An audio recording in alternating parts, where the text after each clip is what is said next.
Welcome to AFL 180. We're starting a bit early this week on a Wednesday. The injury list is out, but the teams aren't quiet. We're brought to you by Guru.com.au, and what a week it's been. A week that's probably going to shape our top 8, which we'll talk about later on. Nat Nui has become an absolute cult hero if he wasn't already.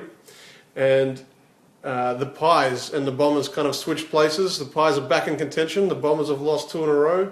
So it's all happening.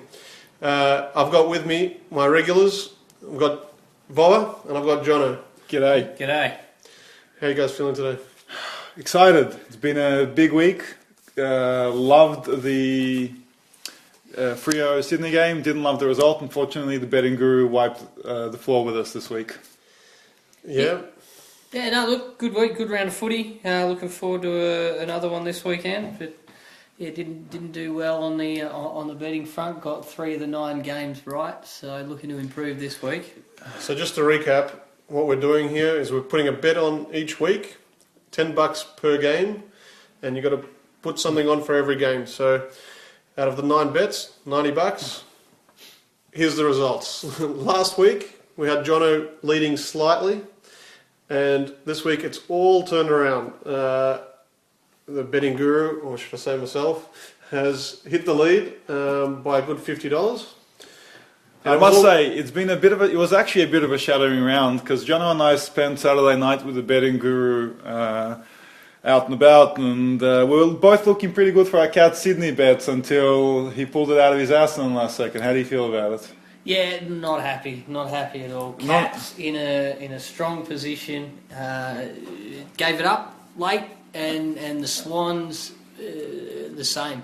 In the end, the Dockers probably should have won that game. And how Reid could take an uncontested mark on the goal line with less than a minute to go. From a Ross Lyon coach team as well. Exactly. You know they're going to punch the behind through. They do whatever it takes to win. But the fact that Sydney even let them back into the game after being 19 points up out the far into the 4th.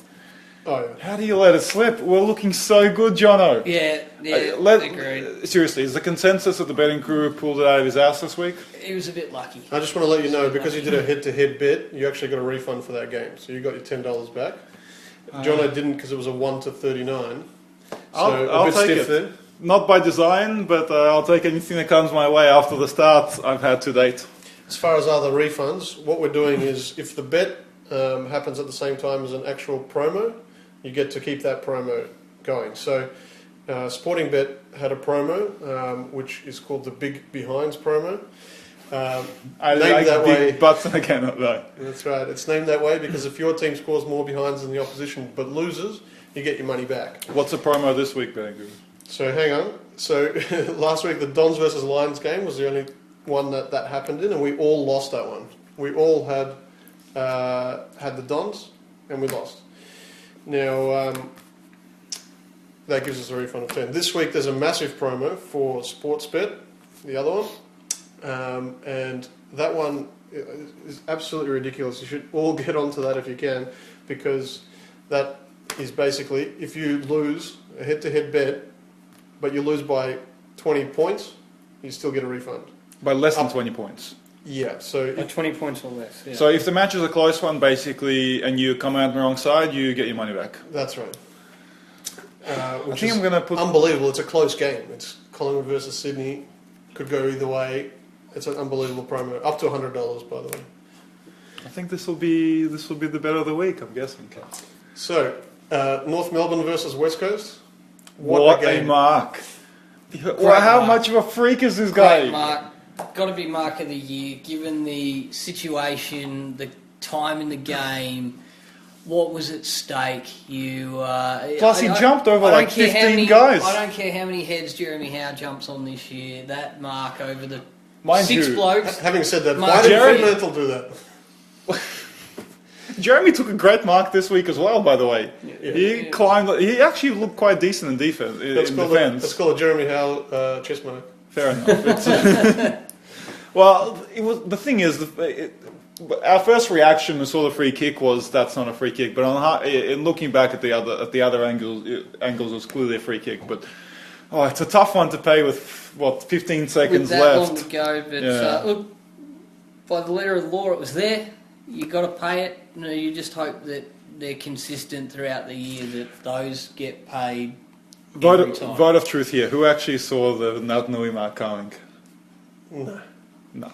No. Not on a pack that size. I thought he was going to be like nothing. That this kid, he didn't look like he could kick the ball. All of a sudden, he's dominating. It's unbelievable. And the interesting one was everyone was talking about the Majak Door versus Nat Nui matchup, and Majak Door. Nui smashed him.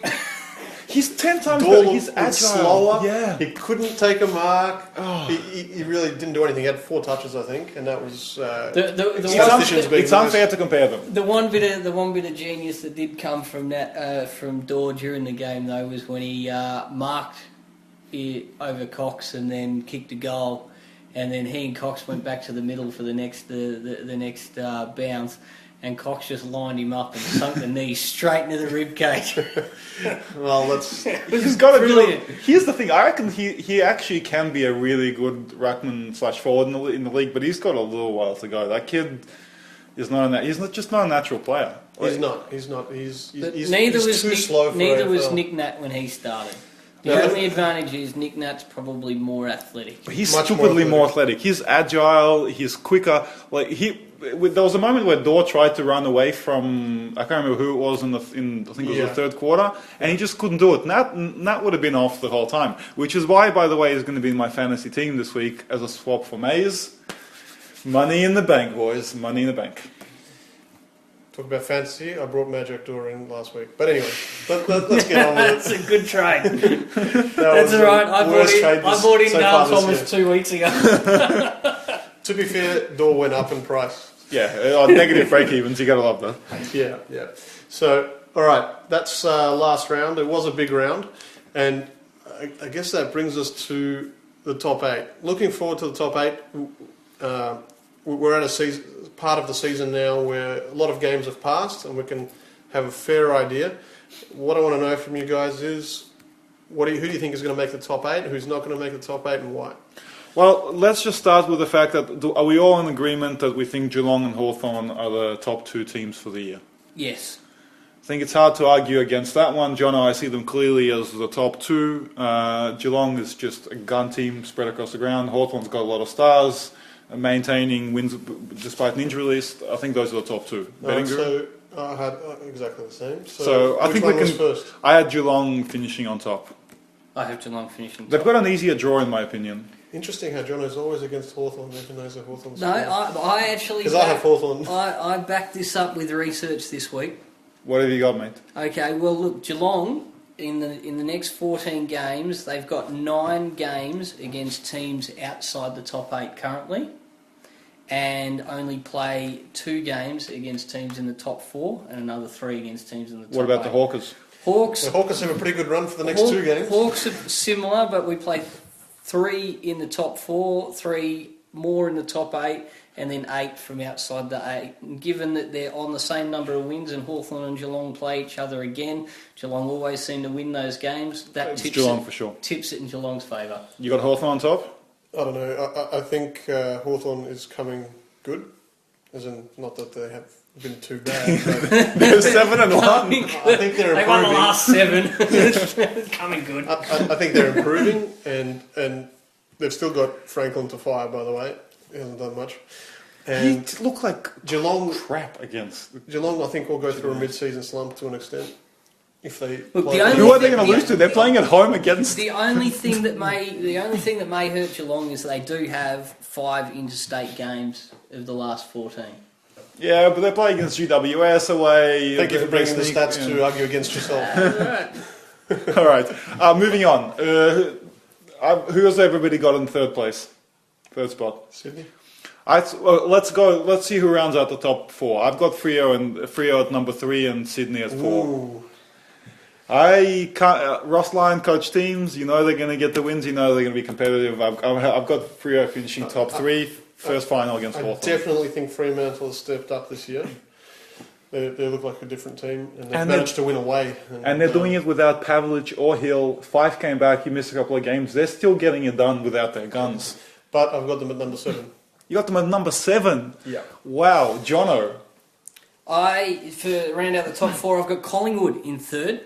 Collingwood. Collingwood in third. Well- And I'll back this up in a second. I And don't wanna- Fremantle in fourth. Oh, we are going to have completely different ladders. I don't want to go too early, but I even have Collingwood in my top 8. You don't have Collingwood in the Yes, top 8? leaving them out. We'll come back to this. Let me. Are you joking? I Let am me just leaving point them out, out.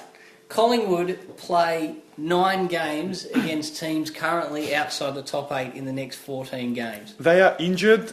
They As play all one other hell. team in the top 8 and then 4 games against teams in the top 4. 2 of those are against Sydney, who they've had the wood over for a long time. One of those against Essendon, and one of those is against Hawthorn. So I've actually got Collingwood winning possibly up to 10, 11 of their games. Let's just read the Collingwood injury list as it stands today. You got Dane Beams, who won't return till round 10. Allegedly.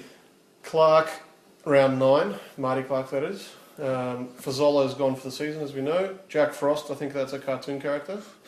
You got Goldsack, which, I don't think Collingwood can play without all that. Well, let's not list every single one of them, but two of these are a big loss. Dale Thomas is out, we can say, for the season. I think this injury is old. Thomas out for the season. Thomas is the big one. And Clinton Young's to come back.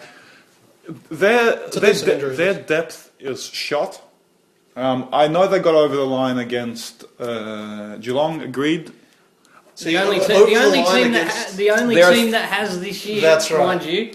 Without Thomas, without Tuvey, without Young, without Beams, I think without it's all Clark, downhill. without Fasolo, But they're none of those guys going to be were in. they're going to be without Clark, Fasolo, and a few of those boys for a little while. That's what I'm saying. All right, we'll They agree to beat disagree. The top team, who we're all saying will probably finish top 2, and they beat them with those injuries. Boys, the winner we've proven right to at the end of the season. So, I've got Fremantle, Sydney 3 and 4. Jono, who have you got rounding out the top 4? Yeah, so I got Collingwood 3rd and Fremantle 4th. Fremantle play 11 games of the next 14 against teams that are currently outside the top 8.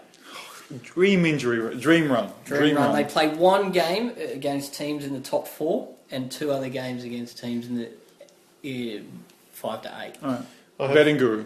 I have Sydney in 3rd. Just, a lot of... Those very hard to beat in Sydney. I know Fremantle has got close. Collingwood in number 4. Collingwood in 4th place. All right. And Fremantle and Essendon after that. All right. So positions 5 and 6. You got Fremantle, Essendon. I went Essendon and West Coast. Did I go a bit early on West Coast? I've got Sydney 5th, Essendon 6th. Yes, everybody's putting Essendon outside the top 4, which is nobody would have predicted after the first 6 rounds. I don't think they're all that. Missing a bit of grunt and missing a bit of speed in the midfield. Like they're just not getting it done in midfield at all. They've got a tough run, and they play 11 of their 14 games against teams that they're contending for top 8 positions with. So they've got to play Richmond. They're the number twice. 1 team for going up and then going right down. Yeah. But they got Richmond twice. They got to play Collingwood again. They got to play Carlton again. They play Hawthorn. They play Sydney. It's a tough gig. It's a tough run for Essendon. Playing a lot of teams around them, and if they drop some of those games, it's effectively an 8-point game. Well, they needed a good start to the season. I think they needed, and clearly we're seeing it because I didn't look at the draw that much, but I think we all would have had them in the top 4 at least initially. But now knowing that run, I think leaving them outside is probably a good idea. Do you think they've got a tough draw this year, full stop? Do you think it's because they're a blockbuster type team that's getting a lot of these blockbuster games against other teams that are it is tough. I mean, for the likes of Essendon and Carlton and Collingwood, it doesn't matter where they are on the ladder; they're always close games. Yeah. And so when you're in Essendon, you've still got a heap of those games still to play. And you're sitting in the top 4, but 11 of the games are against teams that are contending for the top 8. Tough run. You're going to drop some of those. So hanging on, 7th and 8th. That's where I've got West Coast. I've got Adelaide. So West Coast was my next one. You've got West Coast in the top 8. I've got West Coast 7th as well. All right. So everybody's got West Coast coming good at least a little bit. I don't think they're as good as last year, but they're a tough. They've got a lot of people coming. A lot of Perth. A lot of players coming back. They've still got 7 of the next 14 in Perth, plus an away game against Fremantle. And they So got they play Nathan 8 Louis of the coming next back. 14 Yeah, but that's a tough game for them nowadays. It's always Ross a tough Lyon game. just shuts It's still them a down. tough game, but they play 8 of the next 14 in Their guys that came back this week were Waters, Kerr, Nat Nui, or somebody else, I can't remember. They're getting their players back. Yeah. They're going to demolish GWS this week. Cox is going to get a rest. I think they're primed. Rounding out 7th and 8th spot. Jono. I've got Richmond creeping into the 8. Oh, it was painful for me as well. I got them in the 8 as well, so I wanted to put them 9. I know. Oh, I it was just painful. I couldn't find a way to get Yes. them to 9th spot. Richmond supporters, we love you. I empathise with you completely. No You way. was- I've got Richmond in 9th. Really? I tried. Wow. Richmond in 9. Followed by the other contenders that probably won't make the 8, which is Carlton, Port, and North. Richmond play 9 of the next 14 against teams currently outside the 8. Good. They got a good run. I agree. They've got a good run, and 5 of those games are teams currently in the bottom 4. So does that mean both of you left out Adelaide? Yes. Correct. I'm putting North ahead of Adelaide. Adelaide, tough run. They've got 8 games against teams outside the 8, but they've got 7 games against teams inside the 8. It's That interesting. doesn't Last year matter. the comment was Close enough. they got so high on the ladder because of their Because easy of their draw. Yeah, that's right. Yeah, but And I look, think with Tippett gone and exactly. Walker down, I think that's the main it's reason. It's gonna be tough, They lost their especially whole forward against line.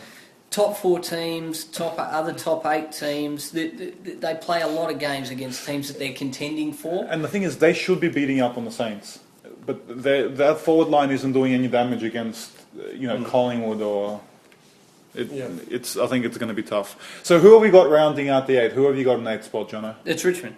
Richmond. Did anybody go for North? I went for North in 8th spot. Did anybody go for Really? North? Yeah. So missing I think they're out, about to fire. Missing out of the current, I guess, contenders. I've got North, Adelaide, and Carlton missing out, and Port Adelaide dropping all the way down to 12th spot. Yeah, I think we're all in agreement about Port. I think North is significantly improved, but I don't think they'll make the finals. They've lost too many games already. Too they've many, lost too 5, many but close games early. How's That's the problem. their draw for the rest of the season, Jono? Yeah, look, North for the rest of the season. They play 8 teams outside the top 8 currently. They've still got 2 games against top 4 teams, 3 against other top 8. So, look, it's not a bad run, but I think they just lost too many close games early, which has put them behind that. Can we agree on this? They should have beaten West Coast and they should have beaten North. And North should have beaten themselves. They should have beaten Hawthorn. Sorry. They possibly should have beaten Hawthorn. They possibly should have beaten Geelong as well. Yeah, I think they're going to feast on the bottom teams and they're going to turn this around. I hope anyway. I think they've been great. All right. So one last thing before we move on from top 8. How far away is Gold Coast? And how much of a gun is O'Meara? O'Meara, brilliant recruit. He'll be the rising star, no doubt. I've got Gold Coast though finishing 4th from the bottom with only the Dogs, Melbourne, and GWS behind. You them. got the Saints finishing ahead of Gold Coast? Yes. Wow. Yeah, I'd agree with that. No, I reckon they're shooing for around the 11th, 12th spot now. Easily top 8 next year. Anyway. So let's have a look at how the betting says the top 8 will round out. Hawthorn number 1. Thank you. Yeah, all right. Geelong are Betting Guru on target. 1 and 2. There you go. All right, we'll So take we've Geelong all 1 agreed and 2. on that. Yeah. Geelong 2, Collingwood 3. Hey, there we go. I'm missing So the 8. not even in the 8 roll. Missing the 8. Interesting. Sydney. So the top 4, everyone had exactly Yeah. the same top 4 except for what was No, I've gone I Freo. was different. I've got Freo in the top 4. Yeah. Freo and Collingwood. Yeah. Then Essendon, still up there in 5th. Now, Mosh, before we move on, what's the odds on Collingwood to finish in the top? Where? So it depends. Sporting Bet's got $8 at the moment. All right. No, they still win the flag. What did you say? To finish in top 8. Top 8, yeah. $2.20. $1.15. $1.15. Ooh. So if I've got some conviction of my bet, I can get some juicy odds for them to miss, I guess. Absolutely. You missed top 8 there. You've got, what, $5? You can either bet miss top 8 and $5, or you can get on Betfair and just lay the top 8. I think I might take the lay. All right, moving on. Moving on, so Essendon in 5th. We've got Fremantle in 6th. Interesting, Essendon above Fremantle. West Coast in 7th, which we all pretty much had. But the interesting one is Carlton. The odds are Carlton will sneak in ahead of Richmond, who is going to be 9th. First of all, sorry to Richmond supporters. We all hope that this doesn't happen except for betting That could guru. come down to the return match between Carlton and Richmond, which in my predictions I've got Richmond winning that. But if Carlton win that, that could turn the. What round? Do is we that? all agree that But do we all agree that Carlton really isn't all that? I think a lot of people had them potentially top 4 start of the year. I'm not seeing anything here that I don't think Mick can work this miracle. They've got good coach, but it'll take a while to really come together under mixed style, mixed system. But look, they've won some good games this year. Round 23, Carlton will play away in Adelaide to Port. Yep. And Richmond is going to be playing Essendon at the MCG on Friday night. Well, that's going to be huge. That's huge. That is going to be huge. So those games could potentially decide the ladder, looking at it only after round 8. Yeah. You got Sydney and Hawthorn playing each other. That could determine the makeup of the top 4. Collingwood and the Kangaroos, based on Vova's predictions, that could be for 8th spot. Come on, North. All right. So moving right along to next week's tips. Vova, would you like to start? What are you looking at? Well, I'm going Sydney head-to-head in the first match. I think it's a value bet. They're at So that's Sydney Collingwood on Friday night. the 235 for Sydney head-to-head. I think are stupid odds. I resolved to go more line bets this week, follow in the footsteps of Betting Guru. I'm going Sydney head-to-head instead. I'm going to take Collingwood head-to-head. I think it was a great effort against Geelong, and I just think down in Melbourne they'll get over the line. But really happy about the sporting bet, or the sports bet, 20-point money back special. Thank you for mentioning that, which I was about to do. So head-to-head as well for Sydney. Okay. Port Adelaide at home to Geelong. At home to Geelong. I should really do more research before I get here. I had Geelong 40 plus. I'm going to go Geelong head-to-head instead. I'm going to take Geelong at the extended line of 34.5. Right. I've got Geelong head-to-head, which is not paying that much, but I'm just not confident how much of a margin this will be. Yeah. West Coast. All right, I've learned my lesson from last week. I'm taking GWS 70 plus 70.5 points, 70.5 points. West Coast 40 plus. It's a safe bet. What are the odds on West Coast 40 plus, Betting Guru? Do we have that handy? You know, you got to prepare these things beforehand. No, it's around $1.17. All right, so not much value there, but a pretty safe bet, we think, unless GWS shows us something. Yeah, well, I thought that, So Essendon West Coast 40 plus is $1.22. Yeah. Okay. All right, Betting Guru, what are you doing there? Now, I had West Coast 15 plus. At $1.02. Yeah. Taking your 20 cents profit there, I see. No, I just want to let everyone know I'm quite a distance ahead of you guys at the moment, so I'm quite happy to lock in. Oh, this is Protecting the sad. lead. This is Melbourne-like Protecting performance. the lead. Sad, There you sad. go. You're a betting guru for the masses, not a beating person No, of Jono and Vova. Betting for himself now. Yes. He's forgotten about... Betting loser is what we He's should call forgotten him. about his followers. He's forgotten about his loyal supporters. Not at all. I haven't gone with the head-to-head. That would have been the easy bet. Anybody thinking of visiting bettingguru.com.au as a result of looking at this on YouTube, please stop. This is, I am ashamed of what has just gone on. All right, Swans. Swans. All right, Swans. No, not Swans. We've already spoken about the Swans. St Kilda versus Western Bulldogs. Oh, the early battle for who goes in the top, who finishes in the bottom 4, who guarantees themselves to finish in the bottom 4. I'm taking the Saints with a 28.5 point start. I think we're a better team. I'm taking Saints 1-39. Alright. I think the Dogs will show a little bit of fight and not get blown away, but I think 6, hopefully not a 7-goal margin, but I think... Is their coach going under the radar? It's been a big issue this week. Yeah. Their winning record is as bad as Melbourne's. How is this allowed to happen? Maybe because they've been worse getting than pumped. Melbourne's, isn't it? Last 19 games, they've only had one win. It's something stupid. And they haven't been getting pumped or as badly as Melbourne, but still. I don't know. Maybe it's because they haven't had access to the same You picks. need to have a big 100-point loss for the coach to go Fair sometimes. But Western Bulldogs always go under the radar. I think he actually did a better sales job when he came out. He predicted that this was going to happen. Fair enough. Whereas Mark Neild said that Melbourne were going to be competitive and they just haven't been. You got to set the expectations. Absolutely. Under promise, over deliver. I love That's it. correct. It's called managing expectations, and a good coach knows that's exactly what you need to do, taking over a, I don't want to say, a struggling club, potentially, yes. Okay. Who are you going, mate? I'll take the Swans head-to-head. We're ready. Smart ass. Of course, that's the Saints head-to-head. Yeah. $1.22 paying at the moment. Jeez, you go. Now that you've got the lead, you get on the safe options, aren't you? You got a bill in your lead. Very disappointing. What a Very finely, disappointing. what a finely tuned podcast this is at the moment. Okay, next game. Brisbane Lions versus the Blues. Yeah, I don't rate Carlton at all, apparently. I was especially ashamed of my Carlton 40-plus bet last week. Not making the same mistake, which means it'll bite me in the ass. Brisbane by 1-39. Yeah, I've flip-flopped backwards and forwards over this game. I started with Brisbane 1-39. I went to the Blues 1-39.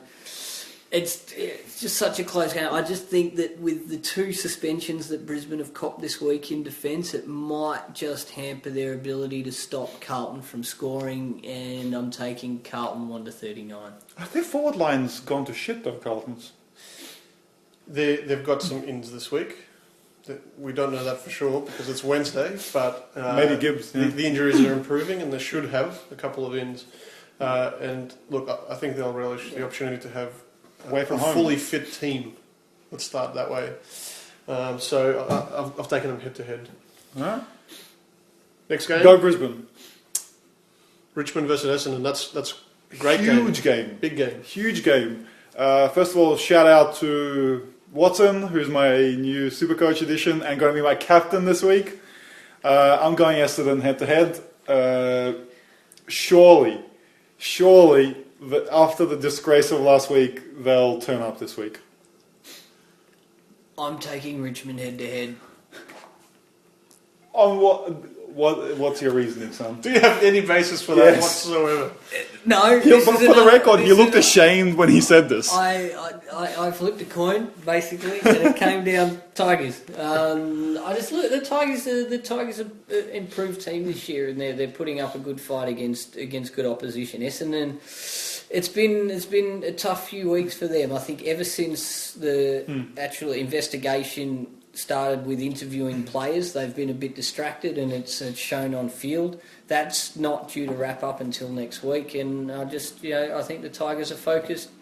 It's hard to inject in front of the investigators. That's a problem. Yeah. So I think that's coincided with their form. With their form slump, you reckon? And Hurdy hasn't been coaching as well, which I got to tell you, I don't know if he's injecting. Anyway, innuendo. Anyway, the entire team is injecting as far as I'm concerned.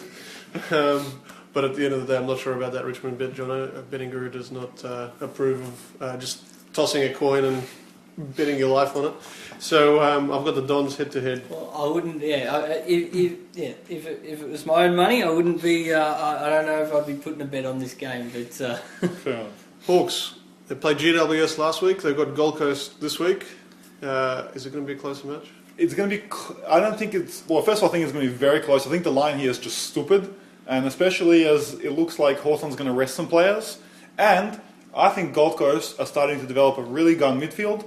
I'm taking Gold Coast with a 66.5 point start. I don't know. I'm not seeing the justification for that line. taking Hawthorn 40 plus. All right, I've got Hawthorn head-to-head. You are so weak. The betting guru is just a disgrace this week. Absolute disgrace. To be fair, People don't tune into the betting guru for the safe bet. They All tune in right. for the value bet. Exactly. I'll tell you what, since I keep getting flack about this, I'm going to make an actual call. No, you are a disgrace. You're sticking to your call, and when Gold Coast loses by less than 66.5 points, I will be closer than you. No, all right, look, I'm actually going with Vov's bet. I've changed my mind, all right, and I'm going for Gold Coast. I shall henceforth be the known margin. as Betting Guru. All right, North. The beginning of their run towards the top 8, aka 8 spot. So hosting Adelaide. I'm more confident about this than just a head-to-head bet, but I didn't see any value in any of the bigger lines. I'm going North Melbourne head-to-head. Their ascension to 8th spot begins this week. I have North head-to-head as well. Jono? Kangas 1-39. Everybody's going North. Okay. Okay. That should line up with the top 8 predictions that we had earlier. Now, last game, Fremantle versus Melbourne. This is in Perth. I tried to find a line bet I could make here. I really tried very hard. But surely Melbourne is not getting within 100 points. Well, 80 points of Freo. I don't care if Freo had a bunch of under 18-year-old girls running out there, right? They still would destroy Melbourne. And that, by the way, is on the back of I thought, their much improved effort against Richmond. I'm taking Freo 40 plus. What I'd really like to see is the St Kilda team run out with a bunch of 18-year-old girls. What would happen there? It'd be a regular Saturday night out in the town. I'm going to follow Volvo there as well. Fremantle 40 plus. That's what I have, Fremantle 40 plus. So we agree on that one. Okay, here's Well, my that's a question dead for you rubber, for the that's week. a dead rubber, Do that you game. think Melbourne upsetting Freo this week would be the greatest upset in the history of the AFL? All right, well, that brings me to Melbourne another point. beating Essendon last year. Oh, true. See, that was in the rain. In the rain, things are possible. But I just wanted to mention the sporting bet knockout competition. There's still 800 people went out last week because of Essendon again, getting beaten by Brisbane Lions. Now, this week, it's quite interesting actually because there's 3 absolute obvious games, right? Yeah. The 3 kind of bottom teams are playing 3 good teams. You've got Melbourne playing Fremantle in Perth. You've got Hawthorn coming up, probably the best team in the competition coming up against Gold Coast. And the last one, West Coast, playing against GWS. Which one would you put your money on? Which one is the safest possible bet? Freo. I have no faith in GWS at all, but at least they're at home. Plus, they got Cameron. They've got something to build on. They could potentially all click accidentally. Melbourne, no chance. No clickage. I don't think GWS have got any chance against West Coast at all. They're getting arrogant. They're resting Cox, allegedly. They can't rest Cox this week. They're resting Cox this week. I need him. Everybody needs to get their forward line replacements in Supercoach. Go Nat Nui this week. Everyone's going to rest their cocks occasionally. All right, gentlemen, thank you very much. It's been a great week, and I hope this weekend is going to live up to expectations. That Richmond-Essendon game at the MCG looks fantastic. I hope a lot of people get down there. Thank you to bettingguru.com.au, our sponsor, and we're out.